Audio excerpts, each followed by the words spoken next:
Welcome to Trauma and Transcendence, where healing meets awakening. I'm Amanda M. Dodd, your guide on this transformative journey. Thank you for joining me on this episode. Let's transcend together. Hello, soulful seekers. Welcome back to Trauma and Transcendence.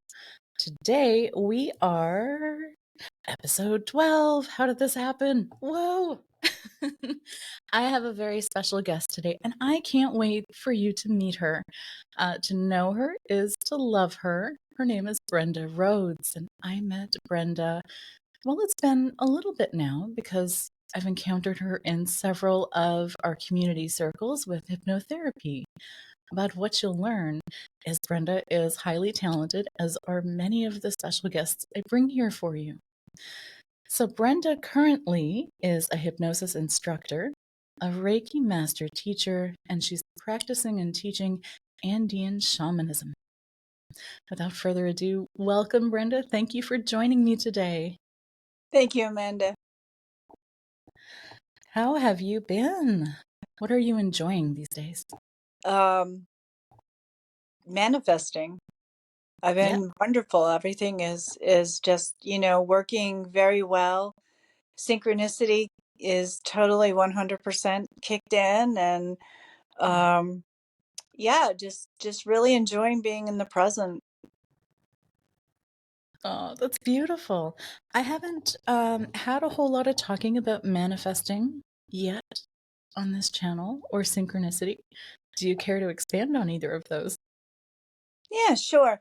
So, you have a lot of things out there that the movie The Secret, and, there's a lot of maybe videos and YouTube videos and stuff like that about it. But the bottom line is to be grateful for what you have and to really trust that you are supported by the universe or your source, whatever you call that. I believe that is the most huge piece of that. And you do have to take some form of action, whether that's visualization or actually, maybe communicating with people, or creating a vision board, or working for it. But it's about, instead of saying, well, I can't afford something, saying, well, how can I afford this? How can I create this? But truly it's about embracing that, the feminine side, the goddess part, where you're fluid and you're trusting your source. I love that. I haven't heard it described that way, of being with the feminine and embracing the yin and the goddess. I love that so much. Thank you. You're welcome. When did that become part of your life? Where does that fit in with everything that you've been doing between hypnosis and Reiki and teaching and art? You didn't mention art, but I happen to know you're a wonderful artist. Thank you. Yes, I am an artist. So it's all a part of it. It's all about creating that balance. Um, if I'm not doing my art, then I'm not in balance, and I can sense that. If I'm not meditating, I'm out of balance. I can sense that. So it's about finding those pieces, maybe not every day you're doing everything, but it's about creating that, pretty balanced aspect. I've been working on this for a very long time. In fact, um, I had a 30-year marriage with a narcissist, and that took a lot of away from me. It took a lot of my power, without me realizing that I actually gave my power away to that. So it was about, instead of being in that fear, and I'll back up a little bit, because when I grew up, all I heard about was there was no money. There's never no money, an argument between my parents, and this and that. And so it was a huge hindrance. And it was a lot of work on my part, with hypnosis, meditation, working with other people, doing hypnosis with me, working with a spiritual counselor. So, and working with the Andean shamanism as well. So it's about, it was that path. It was like a wind horse. It's in Buddhism, it's called wind horse, where it's that energy that comes up and helps you to rise above that stuff. And the Mm. more I trusted, the more I saw it was working out. And then one day I realized that, hey, you know, I got this far. How did I do that? Nothing really happened, even though it seemed like it was very traumatic or dramatic. What if I would continue into that? And I really just started working with my faith of believing in me and believing in the universe and knowing that I'm supported at all times. And with hypnosis, that you have a lot of people coming to you with clients, and they're saying, well, what if they work with anxiety, they're so anxious and this and that. So what that means is they're in the future, which is an illusion. Our mind can't create anything that will really happen. So all of a sudden I just came to this place of, what if I succeed? What if I jump off that cliff and I fly? What if it rains? Can I make it rain? Of course I can make it rain. I can water those seeds and move in that direction. And so, I don't know if I completely mastered it 100%, but actually looking through my life, I've manifested a trip that I'm going to go to Bali, and I would have never thought I would have been here. I would have never thought I'd be writing a book with a mentor that just is huge in my life. So I manifested this. This is all abundance. The thing Yeah. about abundance is we can look at in different ways. Well, yeah, you have this bill coming in, but you have the abundance to pay for the bill. Can you be grateful for that and say, yes, they entrust me to pay this bill, and I have the funds. Yeah. Or if you don't have the funds for something, maybe you can barter. So there's so many aspects of abundance. It's not just like that green paper that's what 5-6 inches long. If you look at it and shift that to energy, it's all energy.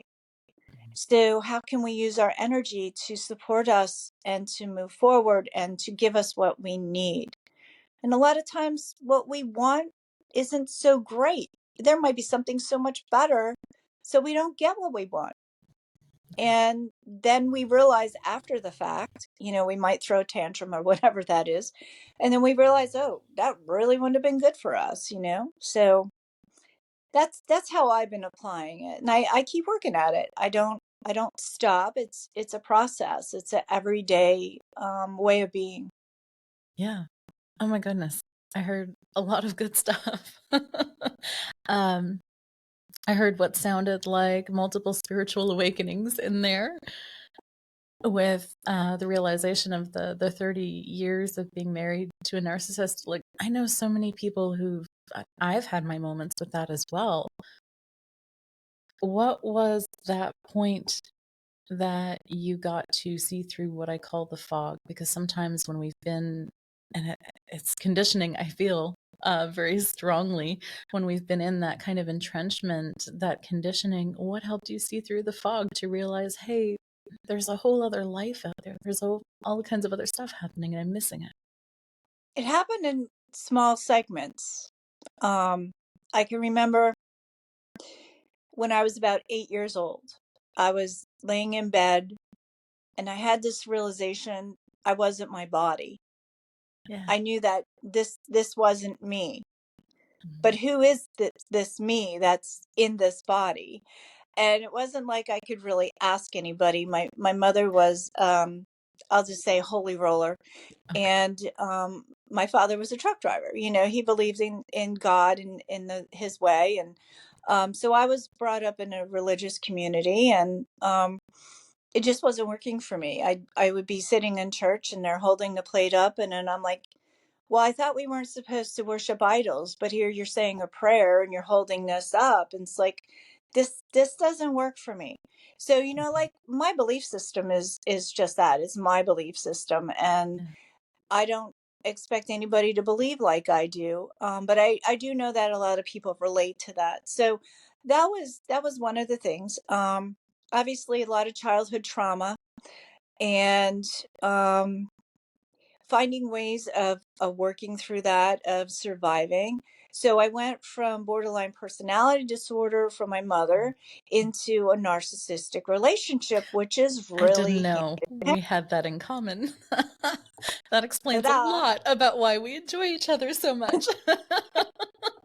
Yeah, well, and we Wow. do on our work. So Yeah. it's something that's very important, and like attracts like.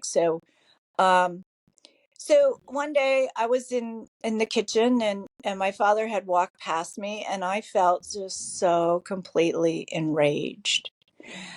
And I took a gasp, and I'm like, what the hell? He did nothing wrong. Why am I upset about this? So I did what most people do. I found a counselor. I knew I needed some help outside, and that went so far. And How as I old? was How old were you at that moment? probably about 22, 23 years old. Okay. That's still really good insight for that age. For a moment, I thought we were still talking about you being 8, and I'm like, holy clarity and insight for an 8-year Oh, old. But that's for no. 22, that's still big insight. Yeah.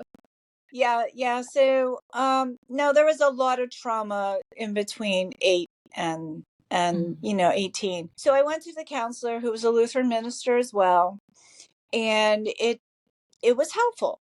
Um, and then I started getting insights, and I had some understandings, and I didn't feel like I was being heard or negated because, this religious aspect that was behind the counselor.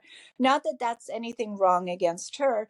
It's just I was outgrowing her already. So, Yeah. and so that was where my insights were developing. Some of my, the clairs and that understanding, channeling, and, just like I started doing Reiki, and I was attuned for Reiki all the way to the mastership. And I got involved with the spiritual community.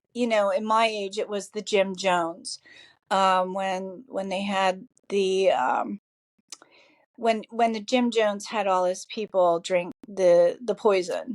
Oh, I understand now. That was the purple Kool-Aid, right? Yeah, Okay. yeah, yeah. Yeah. So, that's what I heard as I was growing up. You have to be careful because there's Mm. cults out there and this and that. And so I was very timid. And it took me a long time to start working with the spiritual teacher. And then when I did finally do that, it really excelled. I did have one awakening where I was at a powwow, and I have some native blood in me. And all of a sudden, I'm looking up at the sky, and I'm hearing the drums in the background. And it was like just something just opened up. Wow. It was that connection, Was that a whether it was the land, sensation? whether what, huh? Was it like a sensation or a feeling in the body, that sense of opening up? Um, it was an awareness. It was an Oh, awe. It was okay. it's difficult to describe. I think for everybody, they would have their own explanation of what that sensation was. So I feel very connected to the earth, and I do have the native blood in me. So I had developed Crohn's disease, and you're told that you can't cure that. Well, Yeah. I cured it. I used, herbs, and I searched for what would work for me. And I've been good since my early 20s. I haven't had any issues, so I'm Yeah. cured. In my mind, it's done. So, our mind's powerful. As you know, as a hypnotist, we Yeah. can create what we want. So about that, right, I'm wondering if you had awareness of why you created the Crohn's at that time. I think Oh, that'd be I helpful for realized people. I realized what it was. It was stress. It was Ah, all the trauma, and then, because of being in that trauma, and the way the the issues went, there was a lot of drama. And so when you take on that drama and you continue through that drama, it's learned behavior. And it's about recognizing when you're doing it, and it's about being patient and soft with yourself, but being very grounded and saying, I'm not going to participate in that anymore. yeah. I don't need to be a victim anymore. I'm going to use this. I had a choice. I could have went into the narcissistic avenue, or I could have grown and healed myself so I could work with other people. And so I did the latter. Um, Kudos to me. I'm happy for that, because, being in that other place is it's just a horrible place for those people. I mean, they're suffering. It Yeah. really is. Yeah. So, I know I'm throwing a lot out there, but No, so I'm enjoying the journey with you. I went through this. I went with this spiritual community. I was doing some very deep work. I got involved with Andean shamanism. Yeah. I spent 2 years working with the circle, which is a little bit different than Native American shamanism, but essentially all shamanism is based upon pretty much the same thing. It's about, love and clearing and doing what is best for you and others. So, but my heart is in Peruvian shamanism, and I have a great teacher that's in Cusco, and so I work with him from time to time yet, and I've had 7 trips. So that was an amazing thing.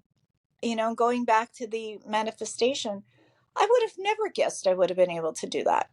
Yeah. It's like one day I'm looking in the mirror, I'm like, I'm going to Peru. I'm like, who the hell just said that? And where did it come from? And how am I going to get the money? And it I love happened. that. Those arguments with guides that happen. That was how I first recognized that I was hearing guides as well, because I remember one day I was in the thick of some drama, and there was this voice of compassion for someone who had done nothing but give me so much grief. And at that moment, I stopped and I'm like, who the hell are you? And I realized I was the lower vibrational voice at that moment. I had to do some self work. Um, oh my goodness, that's been quite a journey so far. To close one loop before we go back into manifesting, what were the key proponents of releasing the crones for you? I Because I wasn't know living. there are going to be people who are having that experience and wanting to Yeah, be like, yeah, but how did she fix it? I wasn't. I wasn't living my life. I was literally living in bed. If I wasn't, and not to be weird about this, but when you have Crohn's disease, you have diarrhea and you're vomiting Yep. and you have severe abdominal pain. And I spent hours on the toilet vomiting in the tub. Mhm. And when I started to realize that it was the stress, and now doing the work that I've done, I created that stress. It's about acknowledging that and letting yourself off the hook, and how can I make that different. Yeah. I also searched, because the drugs that they wanted to give me at that time, it would take up to 3 months to find out if they're even working, and Wow. they were sulfur drugs. So this is like 30 some years ago. um, and they weren't working, and I knew there had to been something else. And looking at the Native American perspective, they had all kinds of natural stuff they used when they were ill. So I started doing a lot of research. And the main things that worked for me was aloe vera, um, drinking that. Okay. And that was Lily of the Desert, the brand. And it's cold, whole leaf pressed. And slippery First elm. press? Like a first So, press? huh? First press? Or Only cold press? yeah, it was cold pressed. Once you heat it up, you kill everything. Okay. So, and then I use slippery elm root. Okay. And what that does is they both work really wonderful for your digestive tract. It's very soothing. The slippery elm bark, it has this gel that just lines everything so that things can heal. They'll tell you, oh, don't eat the foods that affect you. Well, it didn't matter what I ate.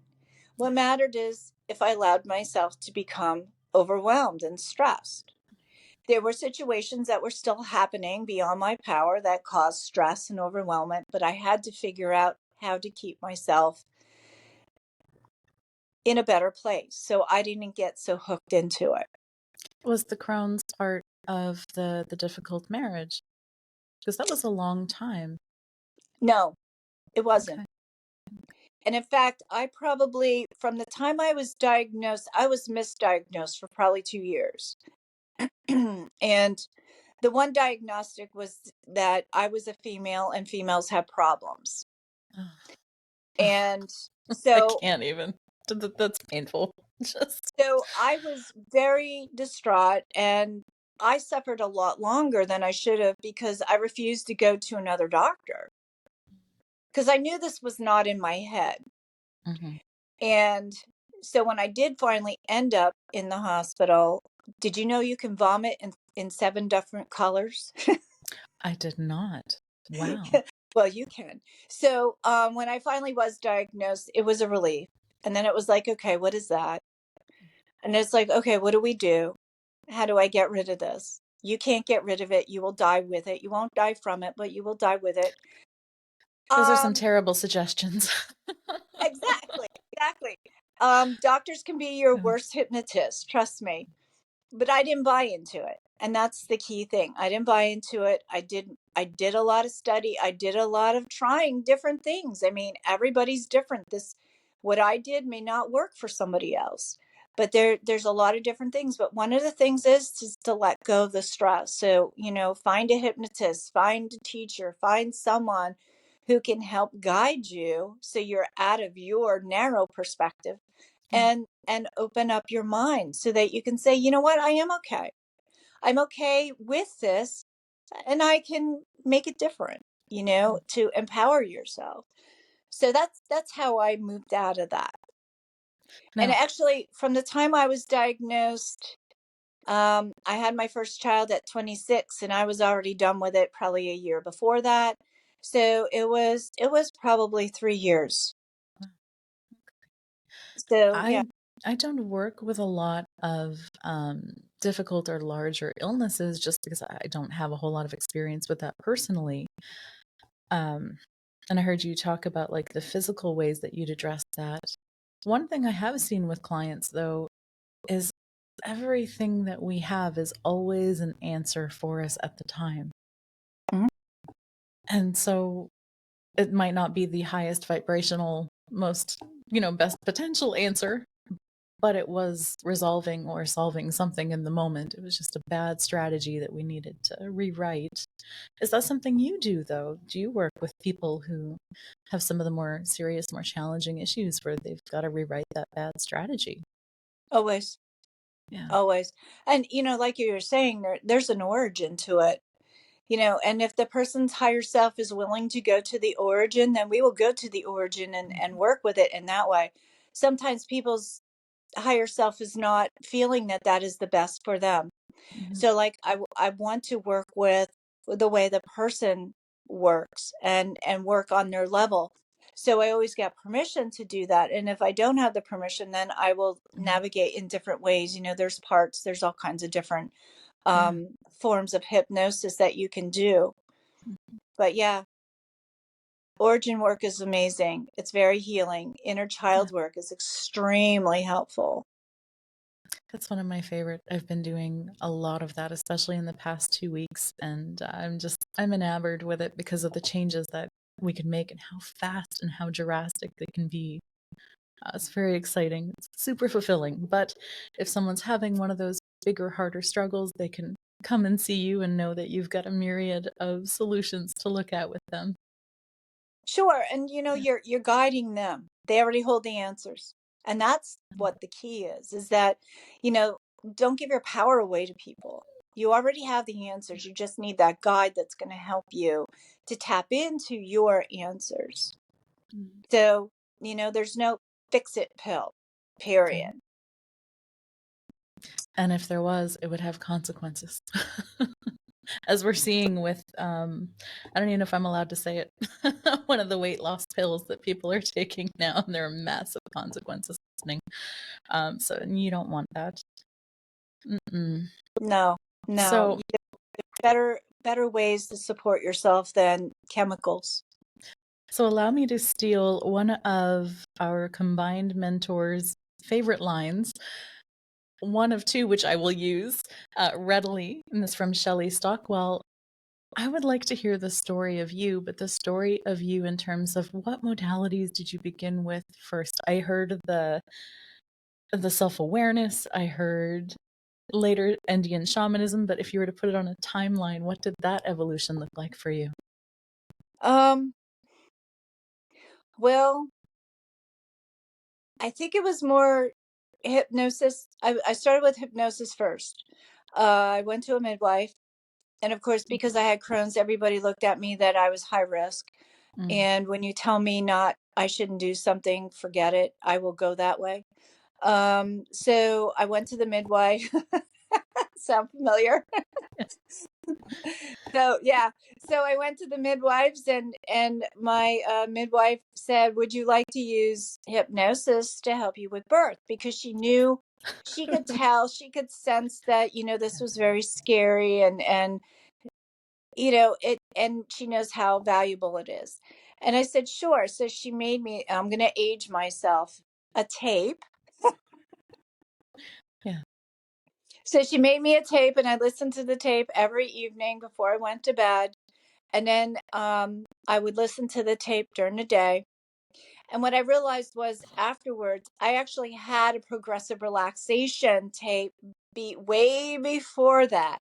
Yes. So, you know how things just come when you need it, but you just don't know the name for it, right?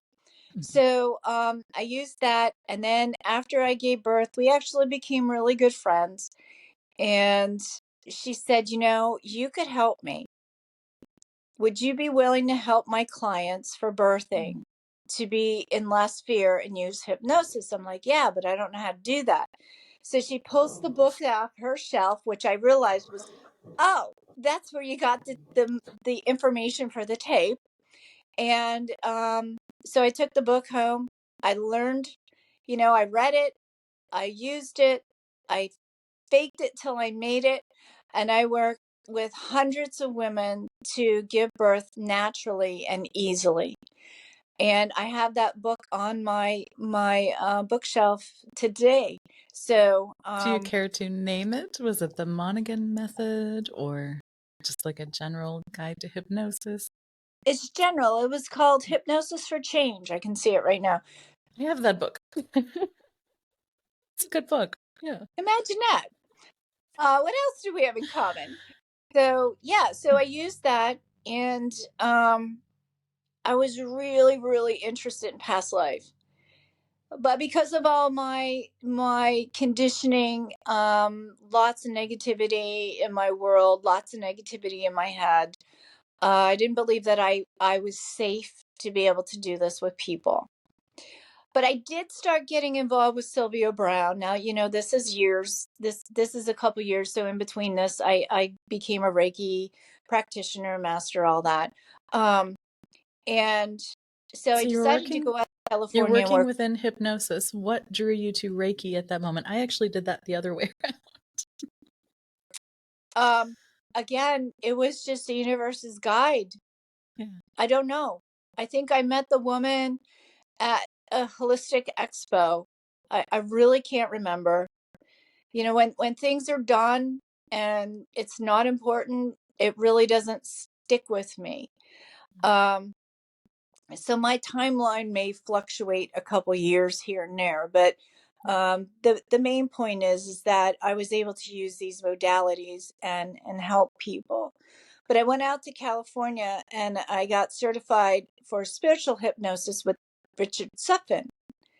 And I actually had one of his books um, on my desk, and it was all about Sedona. And I was always wanting to go to Sedona. And he's the one that actually made Sedona very popular because he would take crowds there for past life regression. So I went out there, I got into past life regression, and he was certifying through the IHF. And who is the president of the IHF but Shelley Stockwell Nicholas? She came in and she was this bubbly and just joyful person and just so positive. And I was like, wow, and I decided I got certified. So I did it backwards. And I got my spiritual certification for past life and all that as well. And then I went back out and I got my master's, my hypnotherapist, my advanced hypnotherapist. And then about 3 years ago, I got my instructor certification. And through that, For my listeners who won't know what IHF is, do you want to expand on that a little sure, bit in it's case they're feeling compelled to go that route and explore it? sure, it's the International Federation. Wait, IFH? International Hypnosis Federation. Okay. I have to think about it because it's like I wouldn't say that often, but yeah. So International Hypnosis Federation, And that's where and you did your certification through. I have all my certifications through Shelley. Yes, and so I was very adamant. This just was my passion. It was just my thing, and she recognized um, my passion in it, and so she just, she was really there. And if I needed any help, I'd call her. Hey, I need help with this, and she'd tell me how to do it. It was like so simple. I was like, whew, I need to do this.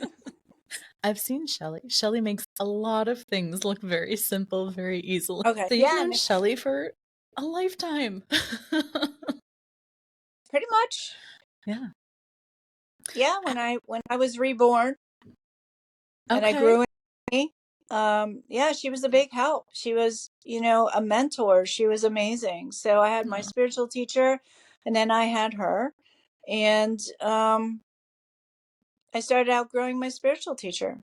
Your spiritual teacher, was that the Reiki teacher, the Indian shaman who?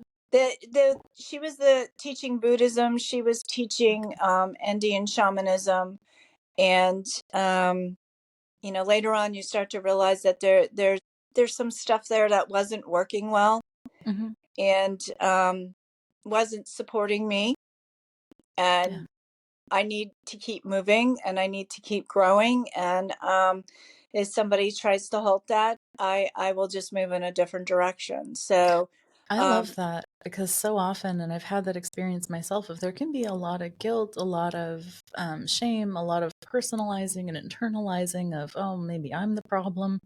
No, it's okay. We don't have a lifetime contract to be mentored by someone. And it's okay to have grown or to have needing to grow in a different direction. So thank you for right. sharing that. That's important. I will share my experience with this is that the message can come through any kind of messenger, Mm. Yeah. and to be cautious that you don't give your power away to the messenger. Which could be an emotion, could be a person, could be a situation. It could be a cult and you Mm. don't even realize it. Mm. When, as I said earlier, Jim Jones, that was a cult to me. Mhm. But you don't realize when you're giving your power away, that is not benefiting you. You have it. It's already there. It's just about believing in yourself. What would you say were some of the hallmark signs of giving your power away? How could someone begin to identify that for themselves? Um, well, I was told that if I got well known as a hypnotist, that I would leave the community. And, in my mind, no, because this was my family. I had to come to terms that these were the people that cared about me in the way I needed and loved me and embraced me as I was instead of being manipulated. Mm. Um, So was that meant to keep you small? I believe so, because if you moved away, now there's one less person in the community. Mm. Um, and it also, there was a lot of ego there, which was kind of, twisted. When somebody would fall away, you'd like, well, what happened? Oh, they don't want to do their work. Well, of course I want to Mm. do my work. So that's a great setup, so Wow. hypnosis is everywhere. And so hypnosis could be negative. Now, I mean, don't get me wrong. I Mm. have grown so much by being in that community. I had learned so much. I had so much help of supporting me to walk out of the abusive narcissistic relationship. Mhm. And I say that now because, when I was in it, I wasn't physically abused, so I wasn't aware that I was being abused. But Yeah. when it's financial, or when somebody doesn't answer you, or somebody, gaslights you, and you're talking about the children and something that's important, and they go and they're talking about a bicycle, all of a sudden it's like, what the hell just happened? That's Mm, how good it is, with a narcissist. So mm. um it was interesting because I believe I was helped by a narcissist to get out of a narcissistic relationship. Yes. So you just touched on something that I've been exploring with myself, and that's like, what if we were to explore abuse and healing as a spectrum? And so, yeah, you up level, you come out of like the lowest end of a spectrum, and you go into a new situation that feels better. And so you think, okay, I'm on the path to healing and everything's roses now. And you're like, well, wait a minute, there's still low grade gaslighting. There's still a control dynamic. It's just not as intense. And so when I'm working with clients, I don't specialize with narcissism to say, but I do specialize with PTSD, and a lot of my PTSD people have been through it, and so part of their journey is to find that empowerment and come through in that way. And so as they're doing that, they often go from one situation into another situation that's less intense until they can come all the way out of it. So it's like a spectrum, is how I feel about it. What's your take on that? um yeah, I mean, I agree. I left my family and married a narcissist. So I think there's only one degree between borderline personality disorder and narcissist. Yeah. There is a little bit of guilt, and there's a little bit of I think self-love on their part. Mm, Narcissists don't know how to love themselves. They've been so abused, and it happened at a very young age, and so they become sociopaths, and it's all about getting fed, mm, feeding them, whether you're yeah. whether they're getting attention in a way because you're giving them kudos, or they're screaming at you an inch away from your face, and your reaction feeds them no matter what. And then they go out and they're telling everybody how wonderful you are, and how great you cook, and this and that, and yet they won't even eat your dinner. And it's just, when you start recognizing that, it's an extreme bizarre thing. But I mean, getting back to what you're saying about the spectrum, um I think it's about growth, and realizing that it's okay to outgrow your teacher. And some teachers don't like that because they'll say they don't want to be put on the pedestal, but they do. And it's really about being empowered, and that's where you need to trust that feminine aspect of you, whether you're male or female. That would be your left side. Your right side holds the masculine, that I got to make a plan. This has to be done in this certain way. And, you need to have the balance between the masculine and the feminine. So again, there's that balance we're talking about.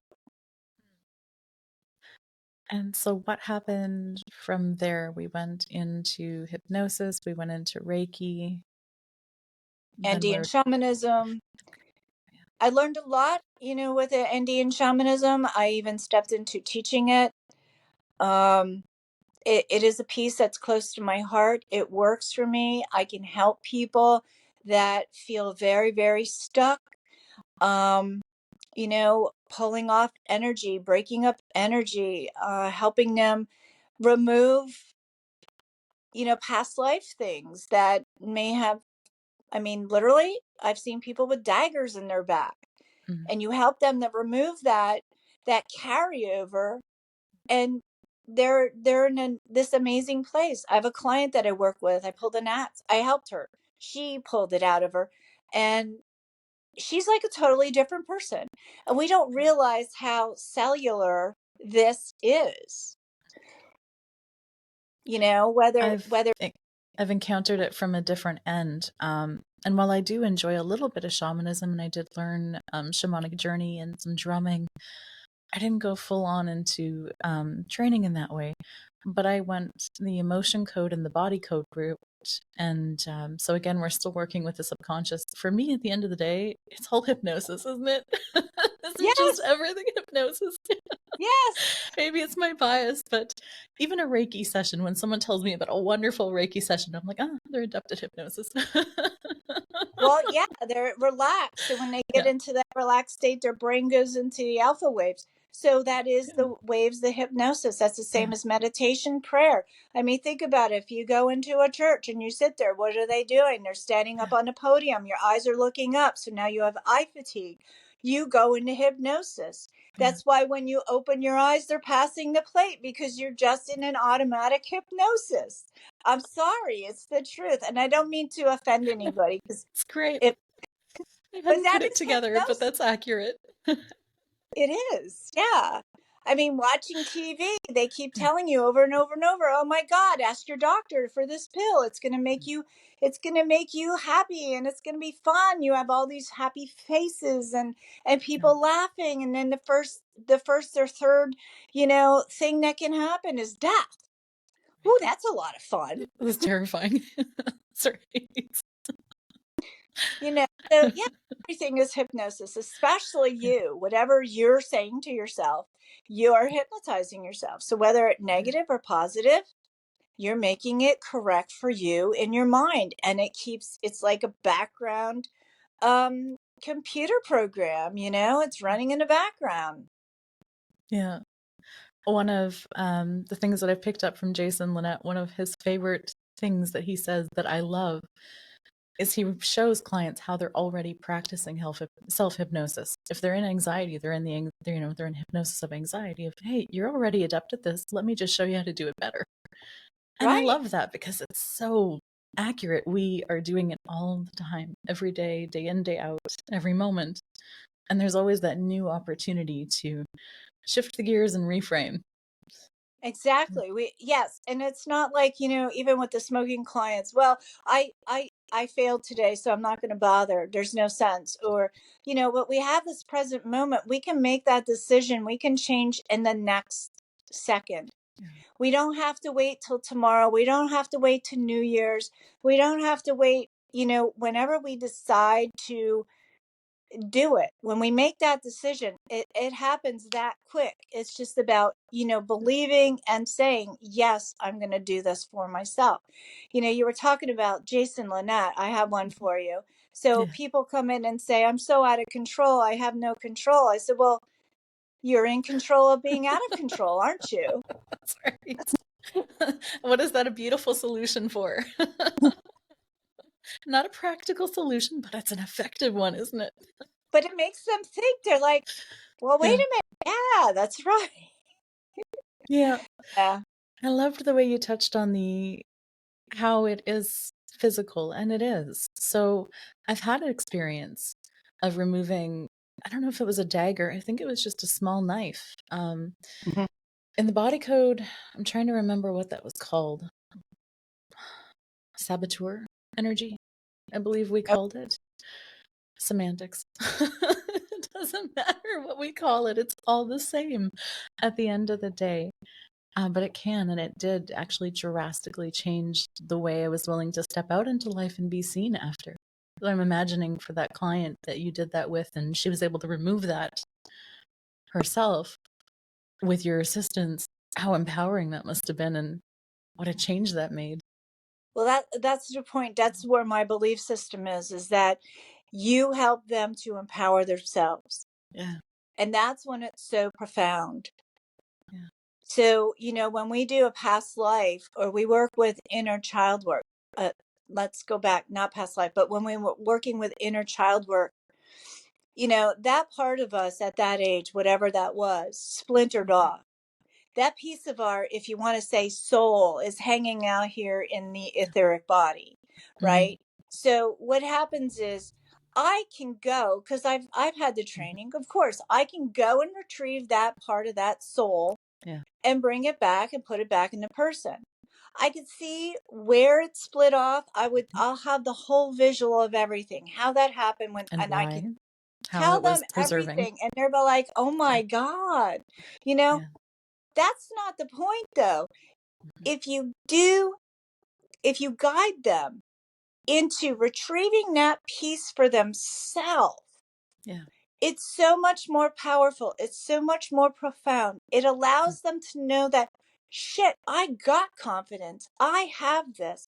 I Yeah. don't have to survive anymore.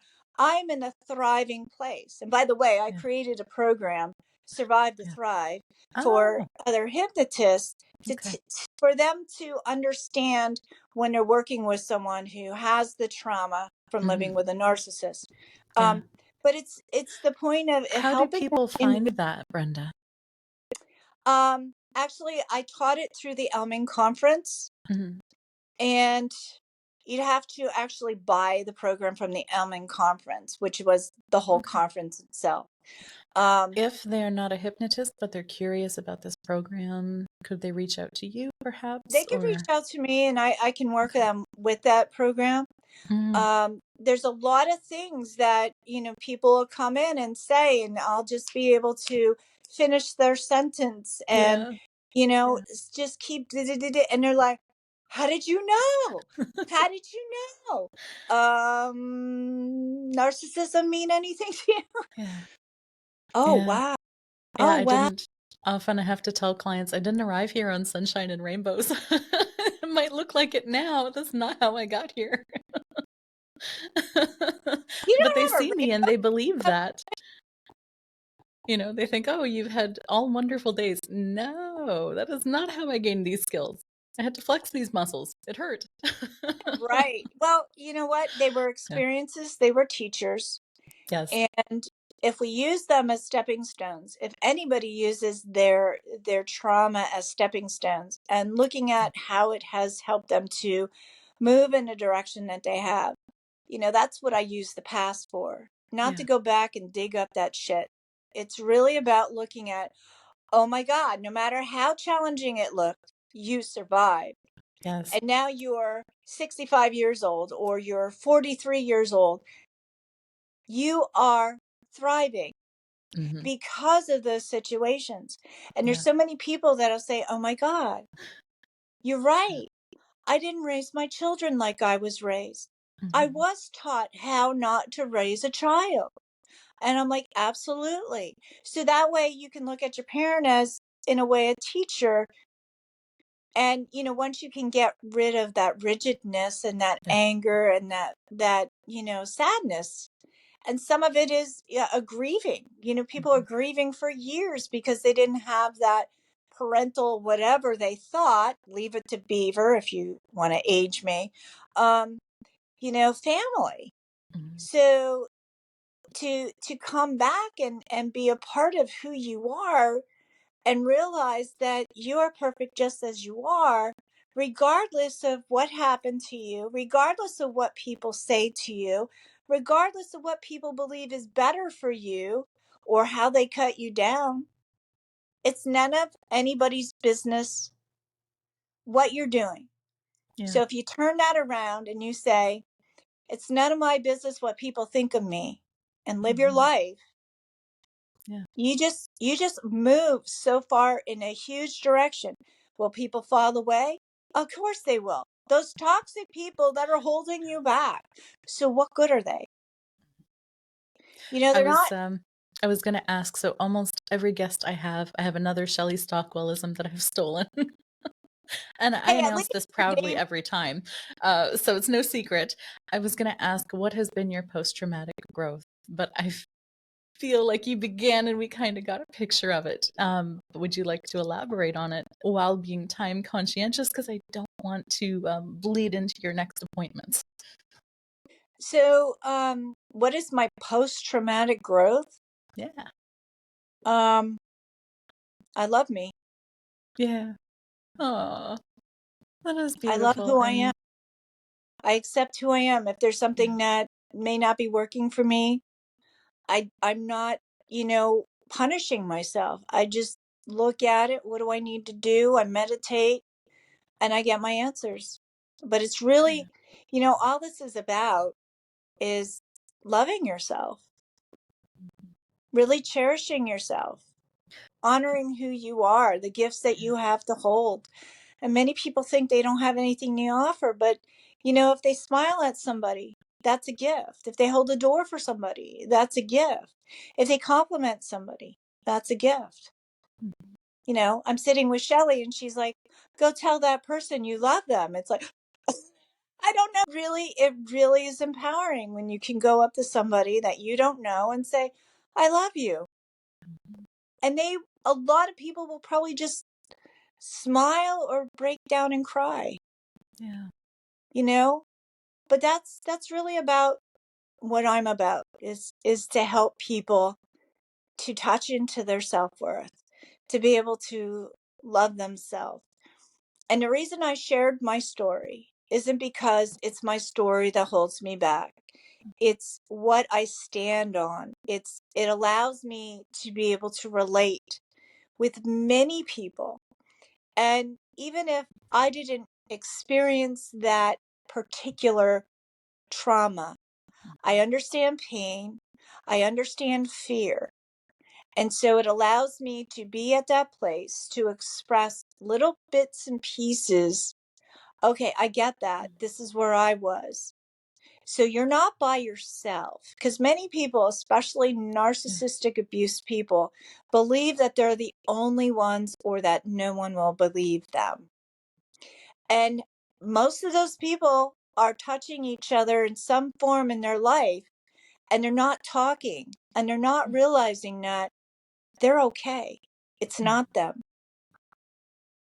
So it's about coming back to that place of cherishing yourself, loving yourself, and doing those practices that benefit you.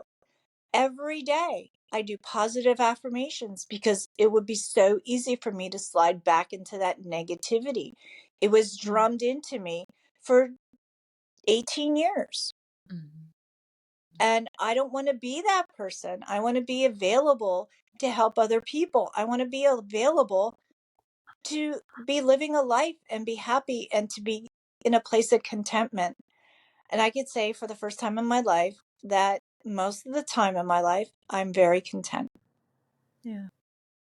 So I think that is the biggest picture. And it's Oh, worth it. goodness. There are so many people right now, particularly, who are working on that self acceptance, self love piece, that finding contentment. And so often when we see clients, I don't know about on your end, but for me, they come in and they're like, I want to be happy. And that's the big goal of I want to be happy.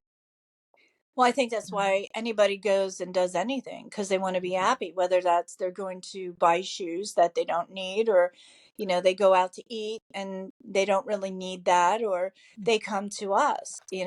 That's what it's about. And to be in a place of loving yourself that much that you can love your client and really, hear them. So many people are not heard. And right there is so healing for them, that they know that they're safe. They know they're heard. And even a touch, to even just, touch your shoulder, or, of course, if you're a man and you're doing this practice, you have to be more cautious. I understand that. But, for us women, it's Vice easier. versa. I don't know. It's challenging on both ends. I feel like even as Really? a woman to another woman, I'm always checking ahead of time just to be cautious because we don't know what people have been through. Well, I it's think okay it's to ask, are yeah, you good with a hug? But you can yeah, kind of see when they're wanting it, you yeah, know? Would hmm you like a hug? Oh, hmm yes. And then yeah, you give them a heartfelt hug and they're like, oh my God, you're just such a good hugger. Or they just yeah, melt, yeah, and that's just because they need that physical contact. It's not sexual in any way. right. It's a supportive thing. Or just to feel like somebody's there. I mean, I had a client the other day and she was having a rough moment, and I said, I'm just going to place my hand on your shoulder just so you know I'm here. Yeah. And then she It's could that finally simple. let everything just finally go fully. And I don't know that she would have without it. Yeah. but we've become in a touch phobic society now. So it's like interesting to navigate. I think it was a plan, but It was, yeah. we are, what we do is help people change their lives. So, if you can help put light in some darkness, no matter who you are, no matter what you're doing, no matter where you are, mentally, emotionally, physically, it doesn't matter. If you can do that, it inspires yourself as well. So you're not only giving to somebody, but you're receiving as Yeah. well. I think it's that element of just caring and being cared for, and we've lost connection with that for many of us, Hmm. especially the clients that come in. Some of them haven't had care at all, and so they can't afford it to themselves because they've never had it. And then Well, when they don't I'm they don't facilitating that, believe they're worth it. They don't believe they're worth it. well, sure, they've never had it. They've Exactly. never, not enough doses, right? And then they come in and they have a session with you, or they have a session with me, and they receive that, and they're like, oh, this is a balm. This is a tonic. I can start applying this to myself too. Yeah, absolutely. I had a client earlier today. I was telling her how amazing she is, and you could see in her eyes she couldn't keep in her looking at me. Um, her throat was closing up, and I'm like, I know what you're saying to yourself. Your throat's closing up. She's just like, how do you know that? Well, because, I had to trauma as a child, and I developed this sense called being an empath, and I can pick that up, Mhm. and you are too, because you had the trauma. Well, yeah, I can walk in a room and sense if somebody was Mhm. angry. I could sense that right away. We don't realize what we are sensing, and if that's the other thing, is Yeah. it our stuff or is it somebody else's? Right. And so often it's not ours. That's the key question of, is it yours? Yeah. So Is people it that mine? need help, sometimes it's not even their stuff, Yeah. Yeah. you know?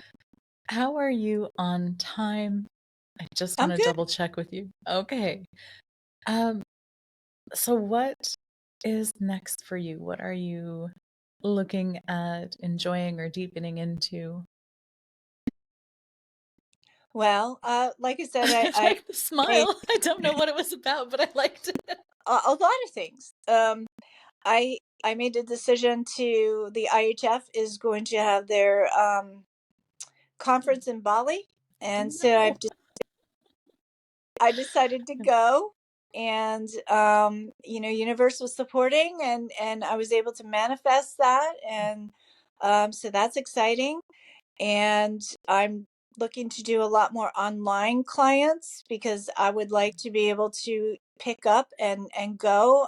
My partner has family in the South, and I want to be able to go and be there, yet be able to do my work since I'm going on these conferences and stuff. It takes me out of my office. Um, so I'm looking to do that. I'm partnering with Shelly. We're writing a book together. It's called Great Relationships. Love me, love you, love us. And we're probably about 2/3 of the way done. Yeah. We're hoping to have the book done by the middle of July, so it's ready to be for sale at HypnoThoughts. So that's another conference I'm going to, which I get to meet you again and maybe Yeah. hang out a little bit. Um, and I'm looking to do some relationship retreats and Mm. you know, find those ways that I don't have to be necessarily in my town to be able to help people, yet be able to have a little bit of, play. Yeah. Um, I'm very into play. It's very important. We get caught up in this rigidness. We have to, which is that masculine part. Oh no, we can't, whatever, for whatever reason. And, we get locked into that, and then we lose our fun. And so Yeah. we have to find that piece of, bringing that play in, touching in with a younger self and letting that child out. So we'll circle right back to the beginning. When I lose my sense of play and I get stuck in the masculine, that's where my manifesting and abundance goes. you're done. Exactly. Every time. It's like a Yep. correction from universe of, hey, you want to pause now? No. Oh, let me do this for you. You need a break. Right. If I'm Yeah. not back and I'm not watching and I'm just working, working, working, Yeah. I literally get sick, Hmm. you Yeah. know? And then it's like, oh, yeah, okay. So it forces me to take a day and then I'm fine, Yeah. you know? So it's about really, really paying attention. And it's something that is a practice, it's a way of being. You have to keep doing this for yourself. It sounds like it's a lot of energy, but honestly, Mhm. it's so much easier than being pissy and negative and bitchy Yeah. and, cranky and feeling like crap and then going into depression and Yeah. being that victim, But it's all energy. We are energy. And so, whether we're doing it one way or whether we're doing it another way, may as well take the one that's comfortable and joyful and fun. Yeah, Yeah. I have a version of that. Do You could you? get on a plane and go to California and be Yeah. there in 6 hours. Mhm. Or you could be tied with your legs and feet together and be dragged by a car and take 4 days as you're bouncing down the road. Yeah. I want Because to that negative say, aspect is that painful. It causes yeah. suffering, you know? I want to say Carolyn Miss, who is a practitioner that I adore. I haven't had the ability to train with her one on one yet. And I don't know that I will because I'm satisfied with where I'm at. But she's often known for having a saying of, well, you can take the eau de toilette route or you can go the perfume route. You get to choose. Sure, Yeah. sure. That's a shorter version of mine. Maybe a little bit better smelling, but yeah, She's very eloquent. yeah. I Oh, studied her for a while, yeah. her work is just, it's been so much fun. I've loved that you gave me the opportunity to know you better. For the people who are local to you, where in the world are you seeing clients currently before you give yourself that freedom to play all over? I'm actually a little north of Allentown, Pennsylvania. I'm in this little town called Slatington, Yeah. and I'm actually outside of Slatington. It's just the address. So I live on the side of a mountain, Mm. and it's just a wonderful place. Coming up to my office, which is in the back of my home, it's very serene. It's safe, and it's where you can dump your shit Or the and art feel better. studio, because that's, you do that too. You teach art classes as well. The art classes have been done at a friend's house in Ah, Bethlehem. okay. I'm planning on doing some on my deck when it's warmer. Yeah. And I might find other venues to do that. But besides that, I've been teaching hypnosis, certifying people to be hypnotists, and you can go beyond that with me. Is that in And person, virtual, or both?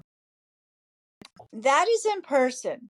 I Okay. think it's extremely valuable to have that guide alongside of you. Hmm.